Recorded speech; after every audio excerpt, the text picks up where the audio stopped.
நிறைய பேர் என்ன நினைக்கிறாங்கன்னா, இன்னைக்கு நல்ல சந்தோஷமா இருக்கு, நல்ல ஆண்டவர் வார்த்தையை கொடுத்தாரு, சந்தோஷம், பழையபடி போயிட்டு நான் பழைய மாதிரி என்ன பண்ணணும், கஷ்டப்படணும், துக்கப்படணும், வேதனை பண்ணணும், நான் யோசிக்கணும், நான் என்ன பண்ண போறேன், நான் என்ன செய்ய போறேன். அதுத்தனமா இவ்வளோ நல்லா யோசிச்சிருந்தீங்க, அதுதானே இத்தனை வருஷமா யோசிச்சுட்டு இருந்தீங்க, அதுதானே இவ்வளோ நாட்களாக யோசிச்சுட்டு இருந்தீங்க. கொஞ்சம் மாற்றி யோசிப்போம். என் கர்த்தர் என்ன செய்ய போகிறார் என்று யோசிப்போம். என் கர்த்தர் என்னை எப்படி நடத்த போகிறார் என்று யோசிப்போம். நான் நம்பி இருக்கிற என் கண்மலை என்னை எப்படி கொண்டு போகிறார் என்பதை யோசிப்போம். அவர் என்னை எப்படி நடத்த போகிறார் என்று யோசிப்போம்.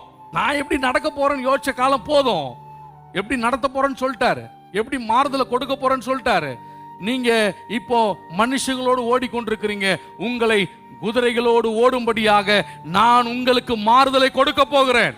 அதற்கான ஆயத்தம், இதுக்கு நான் தயாராகணும். இதுக்கு நான் தயாரானாதான் இந்த கர்த்தர் சொன்ன ஒரு பெரிய மாற்றம் என் வாழ்க்கையில உண்டாகும்.